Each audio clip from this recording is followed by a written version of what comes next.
সকল রাজবন্দী সহ সেনাবাহিনীর সকল সদস্যদের মুক্তি দিতেই হবে।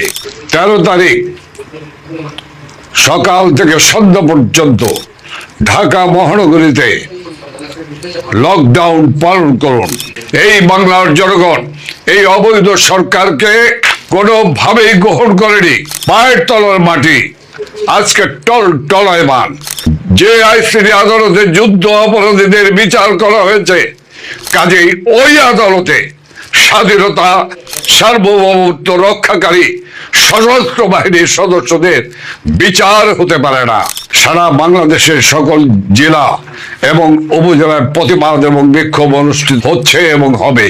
অবৈধ আইসিটি আদালতে জাতির পিতা বঙ্গবন্ধু শেখ মুজিবুর রহমানের সুযোগ্য কন্যা মাননীয় প্রধানমন্ত্রী দেশরত্ন শেখ হাসিনার বিরুদ্ধে দায়েরকৃত সকল মিথ্যা মামলা প্রত্যাহার, জঙ্গি মব সন্ত্রাসের জনক, অবৈধ অসাংবিধানিক ভাবে ক্ষমতা দখলকারী অর্থ ক্ষমতালোভী ফ্যাসিস্ট রুসের পদত্যাগ, অবৈধ আইসিটি আদালতে জাতির পিতা বঙ্গবন্ধু শেখ মুজিবুর রহমানের সুযোগ্য কন্যা মাননীয় প্রধানমন্ত্রী দেশরত্ন শেখ হাসিনার বিরুদ্ধে দায়েরকৃত সকল মিথ্যা মামলা প্রত্যাহার ও সকল রাজবন্দীদের মুক্তির দাবিতে 10, 11, 12 এবং 13 এই 4 দিন ব্যাপী এদেশের গণমানুষের প্রাণপ্রিয় দল বাংলাদেশ আওয়ামী লীগ মাননীয় নেত্রী প্রধানমন্ত্রী শেখ হাসিনা কর্মসূচি ঘোষণা করেছেন।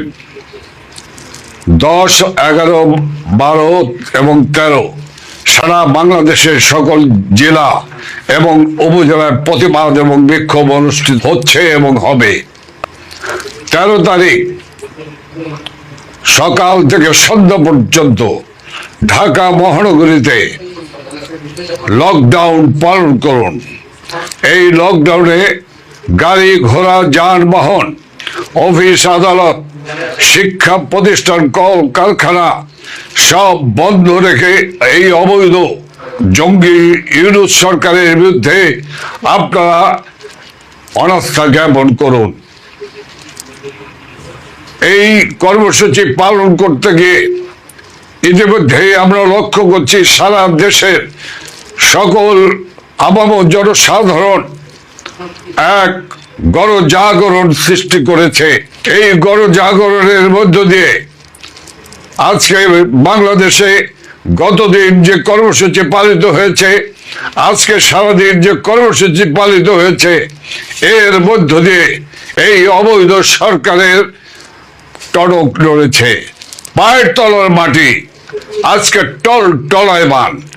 আর সেই কারণেই হিংস্র হায়নার মতো ঝাঁপিয়ে পড়েছে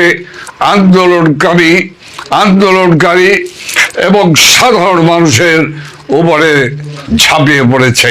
পরিষ্কার ভাবে বলতে চাই, বাংলাদেশে যারা আইন শৃঙ্খলা রক্ষাকারী বাহিনী প্রশাসনের সঙ্গে যারা জড়িত আছেন, আমরা পরিষ্কার ভাবে বলতে চাই, প্রশাসনের যারা রয়েছেন অতি উৎসাহী প্রশাসনের কর্মকর্তা কর্মচারী এবং আইন শৃঙ্খলা রক্ষাকারী বাহিনী অতি উৎসাহীরা যে আচরণ করছে, এই আচরণ জনগণ গ্রহণ করে না। কাজেই এই আচরণ থেকে বিরত থাকুন। এই অবৈধ সরকারের আদেশ নির্দেশ পালন করার কোনো সুযোগ নেই। তাদের প্রতি আপনারা অনাস্থা জ্ঞাপন করুন। আপনাদের মনে রাখতে হবে, আইন শৃঙ্খলা রক্ষাকারী বাহিনী, বিশেষ করে আমার পুলিশ ভাইয়েরা, আনসার ভাইয়েরা, আপনাদেরকে মনে রাখতে হবে, এই সরকার ক্ষমতা দখল করার জন্য আপনাদের 3208 জন পুলিশ সদস্যকে নির্মম নিষ্ঠুর ভাবে হত্যা করেছে। ওরা এই হত্যার বিচার করতে চায় না, আর বিচার করতে চায় না বলেই ওরা ইনডিভিনিটি দিয়েছে আপনাদের সহকর্মী, যাদেরকে নৃশংস নিষ্ঠুর ভাবে হত্যা করেছে, যারা হত্যা করে ফ্লাইওভারের সাথে ঝুলিয়ে রেখেছে। যে পুলিশ কনস্টেবল বোন গর্ভবতী ছিলেন, চিৎকার তারস্বরে চিৎকার করে বলেছে, আমাকে বেরো না, আমাকে বেরো না, আমার গর্ভে সন্তান রয়েছে। এই পাষণ্ডদের, এই খুনিদের হৃদয় কাঁপেনি, তাকেও নির্মমভাবে হত্যা করেছে। কাজে সেই হত্যাকারীদের আদেশ নির্দেশ আপনারা পালন করবেন কি করবেন না, সেটি আপনাদের সিদ্ধান্ত। মনে রাখতে হবে, এই বাংলার জনগণ এই অবৈধ সরকারকে কোনোভাবেই গ্রহণ করেনি। কাজেই সেই সরকারের আদেশ নির্দেশ পালন করার কোনো সুযোগ নেই। আমি পরিষ্কারভাবে বলতে চাই যে আইসিটি আদালত যুদ্ধ অপরাধীদের বিচার করা হয়েছে, সেই আইসিটি অবৈধ সরকারের অবৈধ আইসিটি আদালত। সে আদালতে কোনদিন একজন সফল প্রধানমন্ত্রী আধুনিক বাংলাদেশের উপকার শেখ হাসিনার বিচার করতে পারে না, বিচারের রায় দিতে পারে না। বিচার করবে বাংলার জনগণ। বিচারের আদালত হলো বাংলার জনগণ এবং দেশে একটি দল নিরপেক্ষ তত্ত্বাবধায়ক সরকারের অধীনে একটি নির্বাচনী হলো বিচারের মাপকাঠি। আমি পরিষ্কারভাবে বলতে চাই, এই আইসিটি আদালতকে যেভাবে ব্যবহার করা হচ্ছে প্রতিপক্ষকে ধ্বংস করার কাজে, এই আইসিটি আদালতে যে আইসিটি আদালতে যুদ্ধ অপরাধীদের বিচার করা হয়েছে, কাজেই ওই আদালতে স্বাধীনতা সার্বভৌমত্ব রক্ষাকারী সশস্ত্র বাহিনীর সদস্যদের বিচার হতে পারে না। সেনাবাহিনীর কোন সদস্য ওই কোর্টে হাজিরা দেবে না। বাংলাদেশের আইসিটি আদালত এই মুহূর্তে বন্ধ করতে হবে। সকল রাজবন্দী সহ সেনাবাহিনীর সকল সদস্যদের মুক্তি দিতেই হবে। আমি